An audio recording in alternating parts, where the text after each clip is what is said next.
الرحمن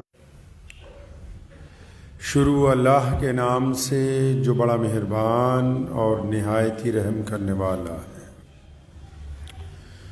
تمام حضرات دروشی پڑھیں۔ اللہم صلی علی محمد وعلی آل محمد کما صلیت علی ابراہیم وعلی آل ابراہیم انکا حمید مجید۔ اللہم بارک علی محمد وعلی آل محمد کما بارکت علی ابراہیم وعلی آل ابراہیم انکا حمید مجید۔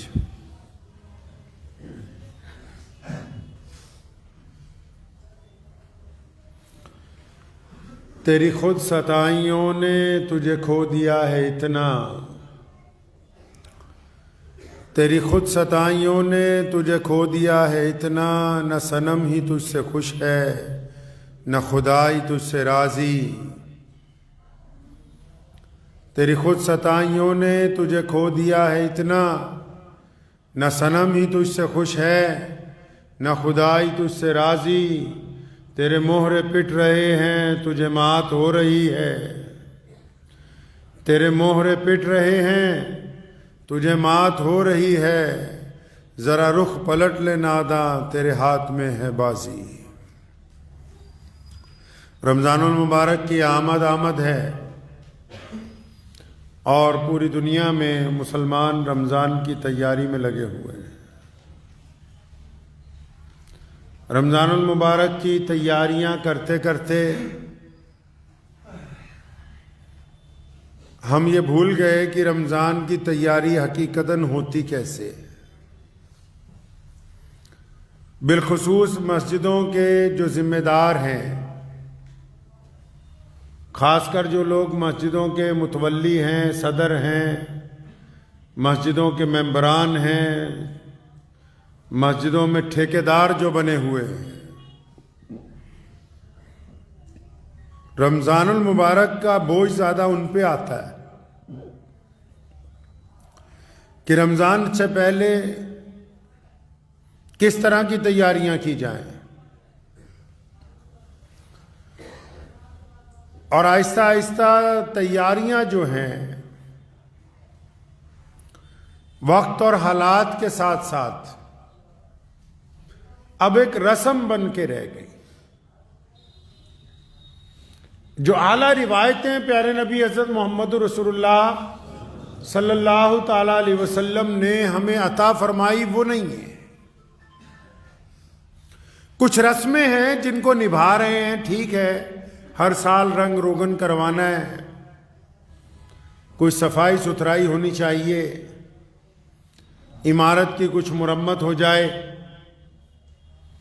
کچھ نئی چیزیں خرید لی جائیں، پرانی ہٹا دی جائیں۔ چند رسمیں رہ گئیں جو کہ صرف ظاہری ضرورتوں کے اوپر ٹکی ہوئی ہیں، اور جو اعلیٰ روایتیں پیارے نبی حضرت محمد رسول اللہ صلی اللہ تعالی علیہ وسلم نے عطا فرمائی ان سے بے خبر ہے۔ انسان ویسے وہی ہوتا ہے جس کا دل زندہ ہو۔ لوگ تو بہت ہیں دنیا میں، ان اربوں لوگوں میں، کروڑوں لوگوں میں پہچانے وہ جاتے ہیں جن کا دل زندہ ہوتا ہے۔ جو مردہ دل لوگ ہوتے ہیں وہ رسموں کے ذریعے جیتے ہیں کہ کھانا کھانا ایک رسم ہے، سونا ایک رسم ہے، آرام کرنا ایک رسم ہے، گھر والوں کی خدمت کرنا ایک رسم ہے۔ بس رسمیں ہی نبھاتے نبھاتے ان کا وقت جو ہے وہ گزر جاتا ہے۔ اور جو لوگ روایتوں پہ عمل کرتے ہیں، اپنے اکابرین کی، اپنے بزرگوں کی اور اپنے نبی علیہ الصلوۃ والسلام کی دی ہوئی روایتوں پر، وہ ہر دن ایک قدم آگے بڑھتے ہیں، ہر دن ایک ایسا کام کرتے ہیں کہ دل کو تسلی ہوتی ہے کہ ہاں ہم نے محمد رسول اللہ صلی اللہ علیہ وسلم کی اتباع کی ہے، ان کی پیروی کی ہے۔ وہ منفرد نظر آئیں گے دنیا میں۔ رمضان المبارک کی آمد ہے، مسجدوں پہ خاص کر توجہ ہے کہ مسجدیں بہترین ہو جائیں، آرام دہ ہو جائیں، خوبصورت ہو جائیں۔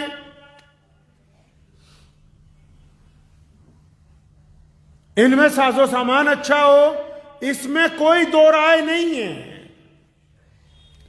اللہ کے گھر کو، عبادت گاہ کو خوبصورت بنانا، عبادت گاہ میں نمازیوں کے آرام کے لیے تمام چیزوں کا انتظام کرنا اور تمام چیزوں کو مہیا کرنا، بہترین پنکھے، اے سی یا کارپیٹ کو بچھایا جانا یا بہترین بیت الخلاؤں کا مرمت کر کے انتظام کرنا، یہ کوئی بری بات نہیں۔ لیکن بات یہ ہے کہ جو لوگ ان کو استعمال کریں گے اور جن لوگوں نے اس کے اوپر اپنا وقت صرف کیا ہے، ان کا نظریہ کیا ہے؟ پہلی بات، ان کی نیت کیا ہے؟ قرآن پاک میں مسجدوں کو بنانے کا ذکر آیا، اور صحیح بخاری میں نبی علیہ الصلوۃ والسلام نے ارشاد فرمایا کہ جس نے اللہ کی رضا کے لیے، جس نے اللہ کی رضا کے لیے مسجد بنائی تو اس نے جنت میں اپنا گھر بنا لیا۔ لیکن یہ جتنے اب مسجدوں والے ہیں، زیادہ تر الا ماشاءاللہ، وہ حدیث کا پہلا ٹکڑا تو توجہ ہی نہیں دی جا رہی کہ جس نے اللہ کی رضا کے لیے یہ شرط رکھی ہے۔ شرط یہ نہیں ہے کہ خان صاحب کی تعریف ہو، میاں صاحب کی تعریف ہو، انصاری صاحب کی تعریف ہو، ملک صاحب کی تعریف ہو۔ شرط یہ نہیں ہے کہ صدر محترم کے گنگان کرتے رہیں متولی صاحب کے کہ فلاں کام بہت اچھا کیا۔ شرط یہ ہے کہ کام کرنے والا اگر مسجد میں قالین بچھا رہا ہے، مسجد کی عمارت کو بنا رہا ہے، مسجد کے در و دیوار کو خوبصورت کرنا چاہتا ہے، اس کی اپنی نیت کیا ہے؟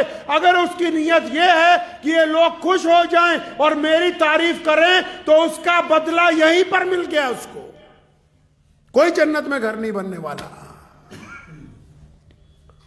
یہی مل گیا ہے بدلہ۔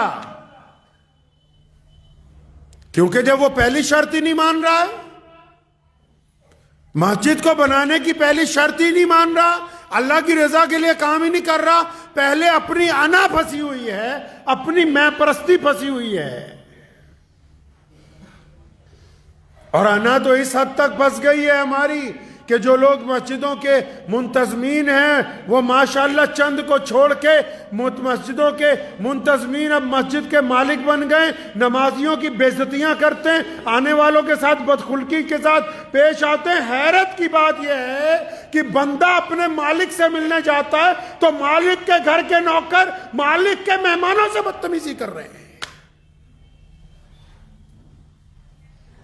نمازی اپنے مالک کے گھر جا رہا ہے نا، اپنے رب کے گھر جا رہا ہے، تو مالک کے نوکر بادشاہ بن گئے اور مالک کے نوکروں سے بدتمیزی کر رہے ہیں، اور پتہ ہی نہیں کہ کرنا کیا ہے، مسجد کا مطلب کیا ہے۔ مسجد تو ایک ماں کی طرح درجہ رکھتی ہے لوگوں کے لیے، مسجد تو بڑی ہی شفقت کا گھر ہے، مسجد تو دوسروں کے صبر اور ہمت کی علامت ہے، مسجد تو لوگوں کو راحت پہنچانے کا ذریعہ ہے، مسجد سے تو پیار اور اتفاق بانٹا جاتا ہے، مسجد سے تو لوگوں کے سروں پر اوڑھنی رکھی جاتی ہے، مسجد سے تو بھوکوں کو کھانا کھلایا جاتا ہے، مسجد سے تو یتیم اور مسکینوں کی خبرگیری کی جاتی ہے، مسجد میں ان پڑھوں کو پڑھایا جاتا ہے، مسجد میں کندھے سے کندھا جوڑ کے اللہ کے حضور کھڑے ہوا جاتا ہے، مسجد سے تو کفر کے سامنے ایک طاقت کا اعلان ہوتا ہے۔ لیکن اب ہماری مسجد ان مسجدوں سے میل ہی نہیں کھاتی جو محمد رسول اللہ صلی اللہ علیہ وسلم کی مسجد ہے۔ ہمارے پاس وہ مسجد ہی نہیں ہے۔ چلیں پیارے نبی علیہ الصلوۃ والسلام کی مسجد میں، آج بھی اور تب بھی جب نبی علیہ الصلوۃ والسلام نے مسجد نبوی کی تعمیر کی، کیا ہوا؟ یہ کوئی بڑی بات نہیں ہے کہ مساجد کی تعمیر کے دوران، مساجد کی انتظامیہ کے دوران ایک دو بندوں میں نوک جھونک ہو جائے، لیکن بڑی بات یہ ہے کہ ان کے درمیان بھی پیار ہونا چاہیے، محبت ہونی چاہیے۔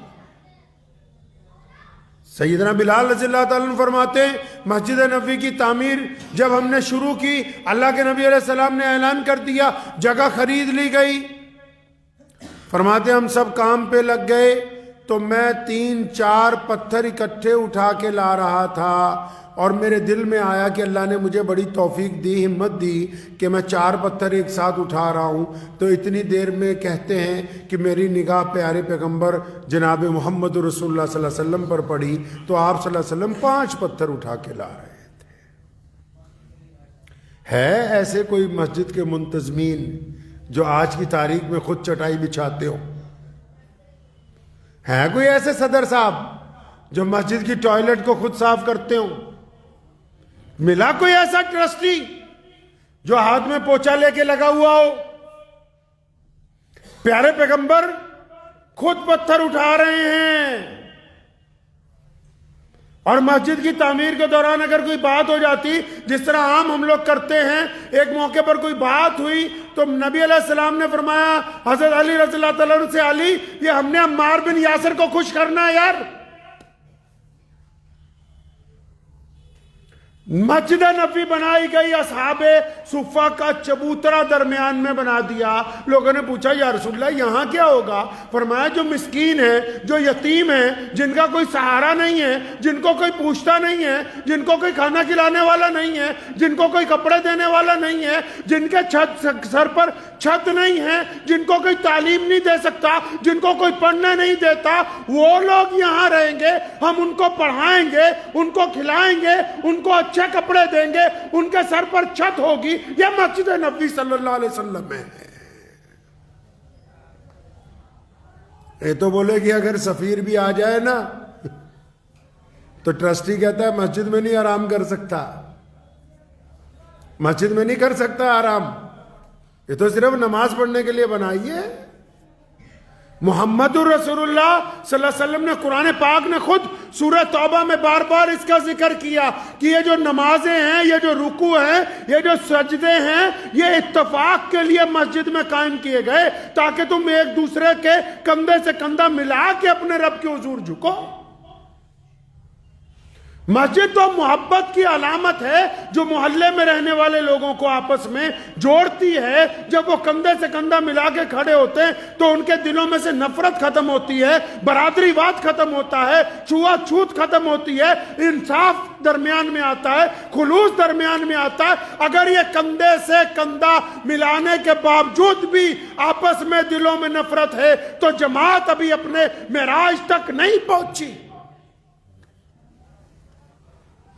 رمضان کی تیاری کرنی ہے، ٹھیک ہے مسجد میں رنگ روگن ہونا چاہیے، ٹھیک ہے مسجد میں نئے قالین بچھنے چاہیے، اچھی بات ہے کہ مسجد میں اے سی لگے ہونے چاہیے، لیکن جو لوگ رمضان کی تیاری جو مسجد والے کر رہے ہیں، جن کو ہم نے اپنا ٹھیکیدار بنا لیا، جن کو کہہ دیا کہ ہاں اچھے بھی ہیں، سارے ہی برے نہیں ہو سکتے، ہاں تم بہتر ہو ہم سے، تم اللہ کے گھر کی خدمت کرو، ہم تمہارے ساتھ کھڑے ہیں۔ کیا یہ خدمت کرنے والوں کو مسجد کی تیاری کے دوران رمضان میں وہ لسٹ یاد ہی نہیں جس میں یہ طے ہو سکے کہ محلے میں نوکری پیشہ لوگ کتنے ہیں جن کی تنخواہ 10-15 ہزار ہے، جو عید کی خوشی نہیں منا سکتے؟ کیا مسجد کے صدر کی، ٹرسٹی کی یہ ذمہ داری نہیں تھی کہ وہ رمضان سے پہلے ایسے لوگوں کی نشاندہی کر لیتا کہ جن کی رمضان کے اندر چھپ کے ہم مدد کرتے؟ لیکن اب جو ہے ساری توجہ رنگ روگن کے اوپر ہے، غریب لوگوں کے اوپر ہماری توجہ نہیں ہے۔ اس کی ذمہ داری نہیں بنتی؟ کیا مسجدوں کا جیوریڈکشن نہیں ہوتا؟ کیا مسجدوں کی حدود نہیں طے کی اللہ تبارک و تعالیٰ نے کہ تمہارے دائیں طرف کون ہے، بائیں طرف کون ہے، آگے کون ہے، پیچھے کون ہے، کون کھا رہا ہے، کون بھوکا ہے، کون مسلمان ہو یا غیر مسلم ہو؟ یہ طے نہیں کیا مسجد کے ذمہ داروں کو کہ آؤ نکل کے دیکھو تو صحیح کہ تمہارے آس پڑوس میں کتنے لوگ بھوکے ہیں جن کو رمضان میں تمہاری ضرورت ہوگی؟ تم ان بھوکوں کی تو بات ہی نہیں کرتے رمضان سے پہلے اپنے پاس بیٹھ کے۔ کیسے بھول جاتے ہو رمضان کی تیاری میں کہ ان لوگوں کی فہرست بھی بنانی ہے کہ جو لوگ تعلیم حاصل کر رہے ہیں لیکن ان کے پاس پیسہ نہیں ہے، وہ تعلیم نہ حاصل کر کے کہیں چائے کے برتن دھو رہے ہیں۔ کیسے بھول گئے ان بچوں کو جو تمہاری مسجد کے محلے میں رہنے والے ہیں، جن کے گھر میں کھانا نہیں ہے، جو تمہاری افطاری کی خالی پلیٹوں کو چن کے وہ سامان گھر کو لے جاتے ہیں؟ تو تمہاری غیرت کہاں مر گئی؟ کس نے تمہیں ان مسجدوں کا ذمہ دار بنایا جو اپنے آس پاس رہنے رہنے والے یتیموں کی خبر گیری نہیں رکھ سکتے ہو؟ کیا کہا محمد الرسول اللہ نے؟ سیدنا بلال سے بار بار پوچھتے ابھی کھانا کھانا ہے، رسول اللہ بار بار بلال سے پوچھتے کہ سامنے والوں نے کھایا، اصحاب صفہ نے کھانا کھایا، دائیں طرف والوں نے کھانا کھایا، جو قیدی بند ہے انہوں نے کھانا کھایا؟ محمد الرسول اللہ نے بار بار ان کو سمجھایا کہ مسجد میں بیٹھ کے کرنا کیا ہے، اس مسجد کی بات ہی نہیں کرتے جو محمد الرسول اللہ کی مسجد۔ 63 سالہ زندگی ہے رسول اللہ کی، 63 سال کی زندگی کو اگر ناپنے چاہو گے نا تو رسول اللہ کی 3/3 زندگی ساری کی ساری یا تو جب مکے میں تھے بیت اللہ میں گزری، مدینے میں تھے تو مسجد نبوی میں گزری۔ سارے فیصلے، ساری حکمتیں، ساری محبتیں، سارے اعلان، سارے گورنروں کی تقرریاں، غریبوں مسکینوں کی خبر گیری، سب کچھ اگر کہیں ہوا ہے تو مسجد نبوی میں بیٹھ کر کیا ہے۔ وہ مسجد کہاں گئی کہ مسجد والوں نے سال کا حساب لگانے کے لیے بیٹھ گئے کہ اچھا سال میں کتنے پیسے آئے کتنے گئے؟ یہ حساب کس نے لگانا تھا کہ سال میں ہم کتنے بچوں کو پڑھا سکے، کتنے بچوں کی ہم نے ٹیوشن کی فیس دے دی، کتنے بچے ہیں جن کو اسکول میں ہم لوگ وردیاں دیتے رہے، کتنے بچے ہیں جن کو ہم نے MBA IPS IAS کی ڈگری کرنے کے لیے ہم نے خرچ اٹھایا، کتنے بچے ہیں جن کی ماؤں کی پیچھے سے ہم خبر گیری کرتے رہے۔ ارے کتنے ایسے لوگ ہیں سارا سال مسجد نے جن کی یتیمی کو چھپا کر ان کا ساتھ دیا، کوئی حساب ہی نہیں تمہارے پاس، کیونکہ توجہ ہے ہی نہیں اس طرف جو محمد الرسول اللہ صلی اللہ علیہ وسلم نے مسجد بنا کے دی ہے۔ ہم تو اس بات پر دستے گریبان ہیں کہ جلدی تراویحاں کہاں ہو جائیں، اور بعض لوگ تو اس حد تک گر گئے نیچے کہ ہمارے گھر میں ہی تراویح کروا دو، ہماری چھت پہ ہی کرا دو، 3 دن کی تراویح کرا دو۔ کس جگہ لکھا ہے اسلام میں کہ قرآن کی سودے بازیاں کرتے رہو؟ کوئی غیر مسلم قرآن کو کچھ کہہ دے وہ بیلا کھڑا ہے اور خود قرآن پاک کی بے حرمتی کرتے رہو، کوئی پوچھنے والا نہیں، کوئی کچھ کہنے والا نہیں کہ میاں صاحب اپنے گھر کی چھت پر قرآن کروائیں گے، تمہارے باپ کی جاگیر ہے قرآن، یہ یتیم ہو گیا۔ جو لوگ اللہ کے قرآن سے کھلواڑ کرنا چاہتے ہیں 3 دن میں، 2 دن میں، 7 دن میں، 10 دن میں، 12 دن میں، وہ تم نے جانا کہاں ہے؟ محمد رسول اللہ نے سارے رمضان قرآن سنا اور سنایا ہے، یہ دستور کہاں سے طے کر دیا نیا مساجد کے اندر؟ اس اسلام کی بات کیوں نہیں کرتے جو محمد رسول اللہ نے عطا فرمایا؟ جس اسلام کی مسجدوں کے دروازے لوگوں کے لیے، ارے غیر مسلموں نے آ کے سوال کیا مسجد نبوی میں، مسلمانوں نے نہیں۔ پڑھو امام بخاری کو، غیر مسلموں نے سوال کیا یا رسول اللہ کھانا چاہیے، پیارے پیغمبر کے پیٹ پر پتھر بندھے، کیوں؟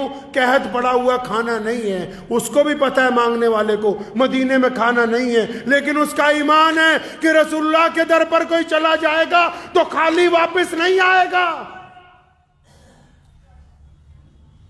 تم سائل تمہارے دروازے پہ آتا ہے اکڑ جاتے ہو، محمد رسول اللہ کے دروازے پہ سائل آیا، رسول اللہ کے پتھر بندھے ہوئے ہیں، پھر بھی اپنے صحابہ کے جھرمٹ کو کہا کون ہے جو اس کو کھانا کھلائے؟ میں جنت میں اعلیٰ کھانے کا وعدہ کرتا ہوں۔ فوراً کھانا لا کے پیش کیا گیا۔ غیر مسلم آتا ہے یا رسول اللہ کپڑے چاہیے، میرے پاس لباس پورا نہیں ہے، کیونکہ اس کا بھی ایمان ہے کہ رسول اللہ کے دروازے پر جاؤں گا تو ننگوں کو کپڑا دیا جائے گا۔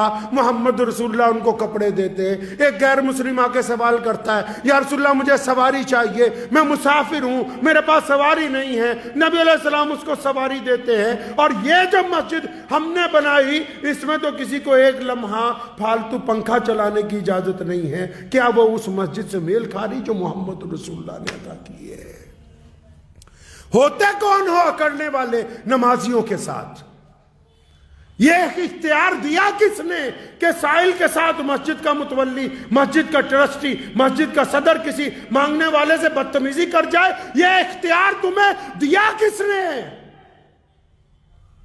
اللہ کے گھر کے خادم ہو تو پھر خادموں والا رویہ ہونا چاہیے، اللہ کے گھر کے نوکر ہو تو پھر نوکروں والی تمیز ہونی چاہیے۔ یہ روش آئی کہاں سے؟ کہا کس نے کہ اس طریقے کے ساتھ تم انسانوں سے وطیرہ کرو؟ جی رمضان آ رہا ہے، رمضان آ رہا ہے، رمضان آ رہا ہے، وہ ٹھیک ہے رمضان آ رہا ہے، کچھ اپنی توبہ بھی تو کر لو کہ آج کے بعد میں کڑوا نہیں بولوں گا، آج کے بعد میں بدتمیزی نہیں کروں گا، آج کے بعد آنے والوں سے گندی نگاہ سے نہیں دیکھوں گا، آج کے بعد کسی بیٹی کے اوپر گندی نگاہ نہیں ڈالوں گا، آج کے بعد کسی کو دھکا نہیں ماروں گا، آج کے بعد کسی کا دل نہیں توڑوں گا۔ کون سی تیاری ہے رمضان کی؟ اگر رنگ روگن کا نام تیاری ہے تو رنگ روگن پوری دنیا کے لوگ کر رہے ہیں، پوری دنیا کے لوگوں نے بڑی بڑی عمارتیں بنا لی، لیکن بیت اللہ کے مقابلے کی عمارت آج تک کوئی تعمیر نہیں کر سکا۔ کیوں؟ کیونکہ جب بندہ اللہ کے گھر میں جاتا ہے نا تو اس کا دل، اس کی روح خدا کے گھر کو دیکھ کے پشماندہ ہو جاتی ہے، آنسو جاری ہو جاتے ہیں، اپنے رب سے معافی مانگتا ہے۔ مسجد تو بنی اسی لیے تھی کہ پریشان حال لوگ آئیں گے، دکھ درد والے آئیں گے، ایک ساتھ نماز پڑھیں گے، کسی کی کوئی پریشانی ہوگی، تکلیف ہوگی، ایک دوسرے کو اپنی تکلیف بتائیں گے، کچھ نہ کچھ ایک دوسرے کے کندھے سے کندھا ملائیں گے۔ کچھ روایتیں ہی باقی نہیں رہی۔ نبی علیہ الصلوۃ والسلام رمضان میں فیاض ہیں، رمضان المبارک میں بے انتہا نچھاور کر رہے ہیں دولت، اور نبی علیہ الصلوۃ والسلام کے جو امت کے لوگ ہیں، جن کو رسول اللہ نے اپنا وارث بنایا، جن کے ذمہ اسلام پکڑایا، جن کو دین پہنچایا گیا، ان کو پتہ ہی نہیں کہ رسول اللہ صلی اللہ علیہ وسلم کی مسجد کیسی ہونی چاہیے۔ لکھ لیجئے دل کی تختی پر، مسجدوں کے ذمہ داروں کے لیے ضروری ہے، پہلا فرض ہے ان کا عاجزی اور انکساری۔ اگر وہ فرعون کی طرح بولتے ہیں تو پھر وہ اللہ اور اس کے رسول کے گھر کے خادم نہیں ہیں، وہ قابض ہیں اس جگہ پر، ان کو کوئی اختیار نہیں ہے کہ وہ مسلمانوں کے سامنے کھڑے۔ اگر ان کا لہجہ فرعون کی طرح ہے، پہلی شرط ہے رسول اللہ کی مسجد کی خادم کی، پہلی شرط یہ ہے کہ وہ عاجزی والا ہو، انکساری والا ہو، صبر والا ہو، حکمت والا ہو، سننے والا ہو، جواب دینے والا نہیں ہو۔ اور پھر اس کی ذمہ داری بنتی ہے کہ وہ اپنی مسجد کے چاروں طرف دھیان رکھے کہ کتنی بیوائیں رہتی ہیں، چاہے وہ مسلمان ہیں یا نہیں ہیں۔ اگر کوئی غریب ہے تو اس کا حق ہم کو ادا کرنا ہے، ہمیں محمد رسول اللہ نے اسلام کی دولت ادا کی ہے۔ اگر ہمارا پڑوسی ہم سے پریشان ہے، اگر پڑوسی بھوکا ہے اور ہم بہترین کھانا کھا رہے ہیں، تو ہم ایمان کے اس درجے تک نہیں پہنچے جو اللہ کو پسند ہے۔ اب مسجدیں، رمضان شریف آ رہا ہے، مسجدوں میں آپ دیکھیں گے کہ اکثر لوگ چندہ کرنے کے لیے آئیں گے۔ تو میرے دادا محترم حضرت مولانا مفتی محمد احمد لدھیانوی رحمۃ اللہ علیہ ہمیں سمجھایا کرتے تھے، میرے والد بھی شیخ اسلام مولانا حبیب الرحمن لدھیانوی رحمۃ اللہ علیہ، اکثر ایک لوگ بار بار آتے تھے، الحمدللہ اب بھی یہ سلسلہ ہے، بار بار آتے ہیں۔ تو ہم نے بچپن میں ایک دفعہ انہیں کہا کہ ابو جی یہ لوگ بار بار آتے ہیں، تو بہت سی مختصر سی بات سمجھائی، کام کی بات ہے، آپ بھی پلے باندھ لیجئے۔ کہا کرتے تھے کہ بیٹا یہ خدا کا شکر نہیں ہے کہ اللہ تبارک و تعالیٰ نے تمہیں دینے والوں میں رکھا ہے، لینے والوں میں نہیں رکھا۔ اللہ کا شکر نہیں ہے، ہر بندہ اپنی جگہ بیٹھ کے سوچ لے، چاہے وہ چھوٹا کام کرتا ہے یا بڑا کام کرتا ہے، آپ کو اللہ نے دینے والوں میں رکھا ہے، لینے والوں میں۔ ہماری ماں امی عائشہ رضی اللہ تعالیٰ عنہ کو پیارے پیغمبر جناب محمد صلی اللہ علیہ وسلم نے فرمایا، عائشہ اگر میں گھر پہ نہ رہوں اور کوئی آ جائے، کوئی سوال کرے، ایسا نہ ہو کہ وہ خالی آ جائے، خالی نہیں لوٹانا ہے۔ ہم لوگوں کا پہلا سوال یہ ہوتا ہے، او ہٹا کٹا ہے تو۔ اچھا ایمانداری سے ذرا اپنے اندر گریبان میں جھانک لیں، ہم لوگ ایمانداری سے اگر ہم اپنے گریبان میں جھانک لیں، جو ہماری ذاتی کارنامے ہیں یا جو زندگی ہماری گزر چکی ہے، جو ہم نے گناہ کیے ہیں، جو ہماری نیتیں خراب اگر رہی ہیں، تو کیا ہم اس قابل تھے جہاں آج ہیں؟ اگر آپ کو یہ لگتا ہے کہ مانگنے والا ہٹا کٹا ہے، تو جو کچھ اللہ نے آپ کو دے رکھا کہ آپ اس قابل ہیں؟ اگر آپ اچھی طرح دیکھیں گے تو آپ کو پتہ لگے گا کہ ہمیں ہماری اوقات سے بہت زیادہ فالتو ملا ہوا ہے پہلے سے۔ تو پہلی بات تو یہ کہ اگر کوئی رمضان میں مانگنے والا آ جائے تو اس کو انکار نہیں کرنا، غیر رمضان میں بھی آ جائے تو انکار نہیں کرنا، یہ رسول اللہ کی سنت ہے۔ دوسرا، پھر مسجدوں میں اب کون لوگ آئیں گے؟ اب مسجدوں میں رمضان کے دوران مدرسے والے آئیں گے، مسجدوں والے آئیں گے۔ اب ایک اور بات ذہن نشین کر لیجئے کہ اپنے لیے مانگنا پھر بھی کمال کی بات ہے، مدرسے کے لیے، مسجد کے لیے مانگنا اور بے عزتی برداشت کرنا اس سے زیادہ خطرناک بات ہے۔ یہ ہر بندے کے بس کی بات ہے نہیں کہ وہ رب کے گھر کے لیے بھی سوال کرے اور ان مدارس کے لیے بھی سوال کرے، اور پھر سامنے والا کوئی بھی ذمہ دار ہو وہ اس کے ساتھ بدتمیزی کرے، تو یہ نہایت شرم کی بات۔ کیونکہ جو سامنے آ رہا ہے کسی درسگاہ کے لیے، کسی مدرسے کے لیے، کسی مسجد کے لیے، وہ تو بڑی ہمت کے ساتھ، استقامت کے ساتھ، بڑی نیک نیتی کے ساتھ آپ تک پہنچ رہا ہے۔ آپ کی ذمہ داری بنتی ہے کہ جو سفیر آئیں تو ان کے ساتھ بدخلقی کے ساتھ بالکل بھی پیش نہ آئے، ان کا احترام کریں، ان کی بھی عزت کریں۔ ہو سکے تو جس مدرسے سے وہ آئیں، جس مسجد سے آئیں، ان کو بھی دیں، اور علیحدہ سے کچھ ان کو ویسے ہدیہ دیں کہ بھائی تم دین کی خدمت کر رہے ہو، یہ تمہارے لیے بڑی بات ہے۔ اب اس کے بیچ بیچ میں ایک مسئلہ اور یہ بھی ہے کہ بہت سارے لوگ جو ہیں وہ دین کے نام پر ڈاکہ ڈال رہے ہیں مسلمانوں کی جیبوں پر، ان کا کیا کریں؟ یہ تو درست ہے جو لوگ مسجد مدارس کے لیے آ رہے ہیں وہ بڑی نیک نیتی کے ساتھ آ رہے ہیں، لیکن ان کے ہی بہروپ میں چھپے ہوئے چند ڈاکو ایسے ہیں جو کسی مسجد کی طرف سے نہیں، پنجاب کے نام پہ تو آج کل ہول سیل میں، جو کسی مدرسے کی طرف سے نہیں ہیں۔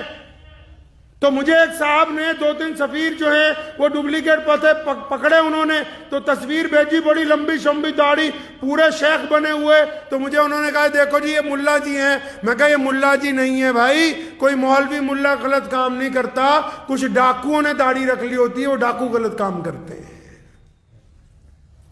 اگر کوئی ایسا بندہ جو رب رسول کے نام پر جھوٹ بول کے آپ کو دھوکہ دے رہا ہو، پھر اس کے خلاف قانون کی کارروائی ہونا دستوری عمل ہے۔ اگر اس کو اصلیت سامنے آنے کے بعد بھی آپ چھوڑ دیں گے تو آپ بھی اللہ اور اس کے رسول کے دشمن ہوں گے۔ کم از کم یہ تو ہو کہ جن جگہ، جن ایمانداری کے ساتھ جن اداروں کو ہم رقم پہنچانا چاہتے ہیں وہاں تک مکمل پہنچنی چاہیے۔